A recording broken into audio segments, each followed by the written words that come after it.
48 laws of power by Robert Greene. आइए आज इसका 31वां लॉ देखते हैं, जो कहता है control the options, get others to play with the cards you deal.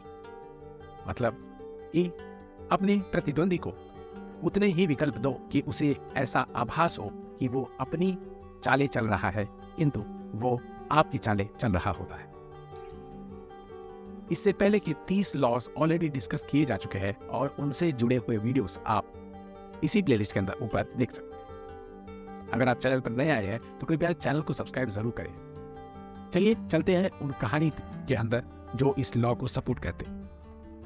पहली कहानी है इवान की। इवान रशिया के जार हुए हैं। इन्हें इवान द टेरिबल के नाम से भी जाना जाता है।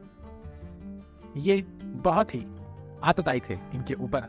हमने पिछले कुछ वीडियो में कहानी पढ़ी थी जिसमें ये छोटे बच्चे थे, तब इनके साथ बहुत गलत सलूक किया गया था, जिस वजह से आगे चलकर इनके मन में इनकी नोबिलिटी, जिन्हें बोयार्स कहते थे, उनके लिए घृणा थी। बोयार्स इन्हें जार का सारा दायित्व बिना किसी अंकुश के नहीं करने देते। ये अपने मन की सब कुछ करने के लिए बाध्य नहीं थे। इनके ऊपर बोयार्स का बहुत सारा दबदबा था। बोयार्स इनडायरेक्टली वहां के लोगों के दबाव में रहते थे, जिस वजह से इवान कभी भी ऐसा काम नहीं कर सकते थे जो बोयार्स के लिए या लोगों के लिए अप्रिय हो।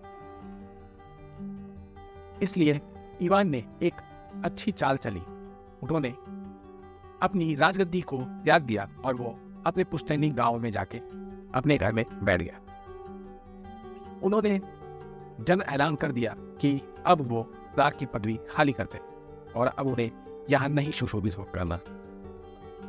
उन्होंने सारा राजपाट बोयार्स के हमारे छोड़ दिया। इससे ये हुआ कि आम जनता को यह समझ में आ गया कि जब राजा नहीं है तो बोयार्स पूरी तरीके से निरंकुश है। ये कुछ भी कर सकते हैं, ये किसी को भी मार सकते हैं और कोई भी कानून अपने हित के लिए बदल सकते हैं। जिस वजह से उन्होंने बोयार्स के ऊपर और ज्यादा दबाव बनाया कि आप लोग या तो ठीक से शासन कीजिए या फिर हमारे जार को वापस ले आइए। नतीजन यह हुआ कि सारे बोयार्स इवान के घर गए, उनके पैरों में पड़ गए और उनसे वापस अपनी गद्दी पर आने की भीख मांगने लगे। इवान जो जानते थे कि अगर मैं इस तरीके से वापस गया तो फिर वही हरकत शुरू हो जाएगी, उन्होंने पहले ही बोयार से लिखवा के ले लिया कि राजा या जार पूरी तरीके से निरंकुश होगा और उसके ऊपर कोई भी किसी भी तरीके का दबदबा नहीं बना सकता। ये सब जब बातें लोगों ने एग्री कर ली, मान ली, स्वीकृति दे दी, उसके उपरांत ही इवान वापस से अपनी राजगद्दी को आए। उसके बाद इवान ने बहुत सारे ऐसे रिफॉर्म्स लेके आए जिसकी वजह से रशिया अपने चरम पे पहुंचा। दूसरी कहानी है एक सुल्तान की। सुल्तान बड़े अजीब ख्याल के थे। उन्हें एक मस्खरी सूझी और उन्होंने ऐलान कराया कि पूरे साम्राज्य में जो भी सबसे बड़ा झूठा होगा, मैं उसे सोने से भरा हुआ एक घड़ा दूंगा।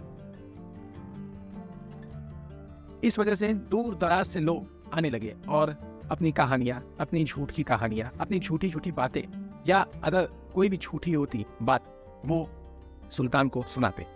सुल्तान का मन नहीं मान रहा था और वो किसी को भी घड़ा नहीं दे रहे थे। सभी लोग हताश होकर वहां से चले जा रहे थे और कोई भी उस घड़े का दावेदार नहीं हो रहा।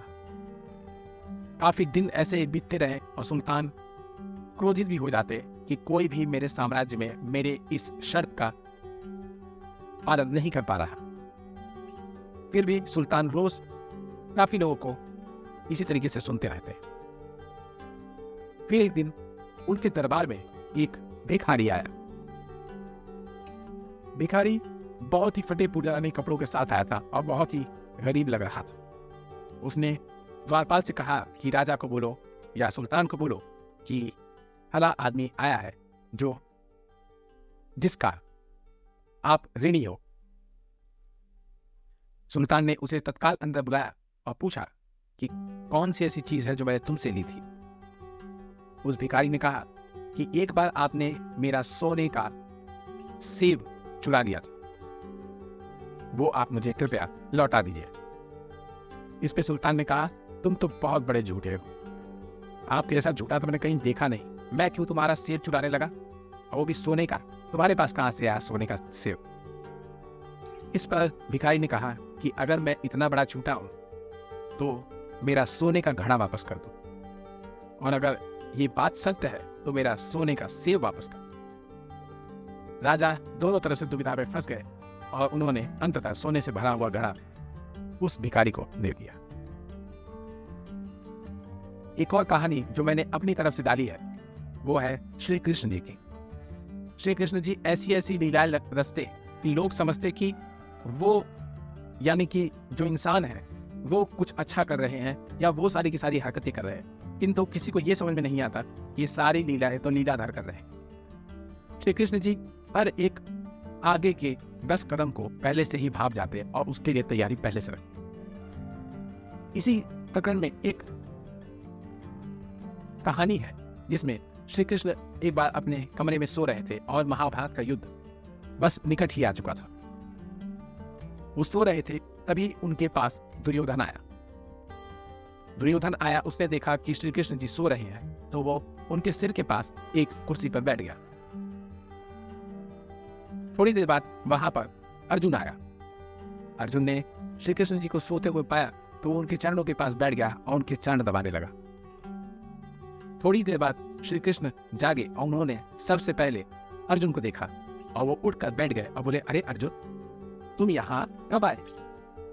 इस पर दुर्योधन क्रोधित होकर बोला कि इससे पहले मैं आया हूं, पहले मेरी बात होनी चाहिए। श्री कृष्ण ने कहा कि तुम तो सिर पे बैठे थे तो मुझे दिखे ही नहीं, तो मैं कैसे जानता कि तुम आए हो? पर श्री कृष्ण ने पूछा कि किस वजह से आप दोनों का आगमन हुआ है। दोनों ने बताया कि महाभारत के या कुरुक्षेत्र के युद्ध में हम आपकी सहायता चाहते हैं। जिस पर दुर्योधन ने कहा, चूंकि मैं पहले आया था इसलिए मेरा हक पहले। तब श्री कृष्ण ने दुर्योधन को समझाया कि चूंकि मैंने पहले अर्जुन को देखा इसलिए पहला अधिकार तो अर्जुन का होता है। दूसरी चीज, अर्जुन तुमसे अनुज है, तुमसे छोटा है, इसलिए भी उसका अधिकार तुमसे पहले है।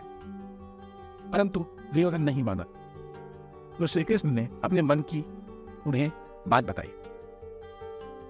श्री कृष्ण उन्हें बाहर ले गए और उन्होंने दिखाया कि ये उनकी चौरंगी सेना है। उन्होंने दिखाया कि इस चतुरंगिनी सेना को आज तक किसी ने पराजित नहीं किया। या तो मैं एक सेना की तरफ होऊंगा और दूसरी तरफ चतुरंगिनी सेना होगी, या तो मैं तुम्हारे साथ जा सकता हूं या तो मैं इनके साथ जा सकता हूं। मैं जिसके साथ जाऊंगा उसके दूसरे पक्ष को मैं अपनी चतुरंगिनी सेना दे दूंगा। इस पर दुर्योधन थोड़ा सोच विचार करने लगा। अब श्री कृष्ण ने एक और पासा फेंका। उन्होंने कहा कि मैंने तो वैसे भी कसम खा ली है कि मैं कुरुक्षेत्र के युद्ध में कोई हथियार नहीं उठाऊंगा, तो मैं तो किसी काम का नहीं। इस पर दुर्योधन खुश हो गया और उसने सोचा कि क्यों ना मैं चतुरंगिनी सेना मांग लूं, किंतु उसे पूछने में हिचकिचाहट हो रही थी।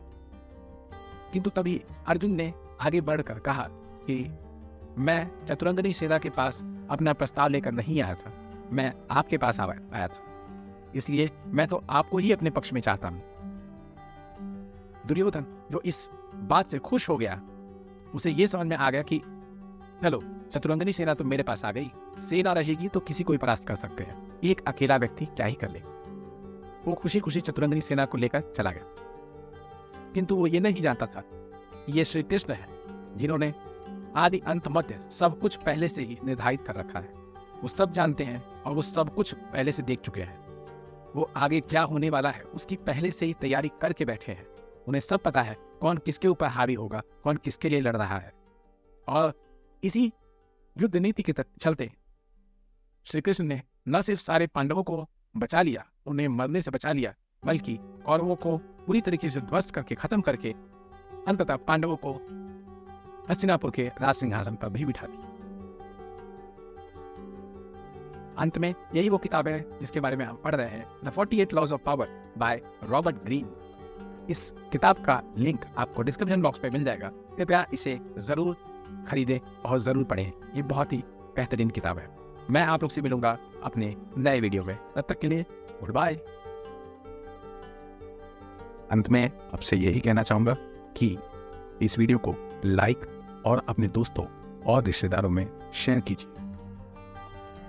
इस चैनल को सब्सक्राइब कीजिए और नोटिफिकेशन बेल को ज़रूर प्रेस कीजिएगा। अंत में, अगर आपके जीवन में इस वीडियो से जुड़ा हुआ कोई भी वाकया हुआ है तो प्लीज़ कमेंट बॉक्स में हमसे शेयर कीजिए। मैं सब कमेंट्स पढ़ता हूँ। चलिए मिलते हैं अगली वीडियो में।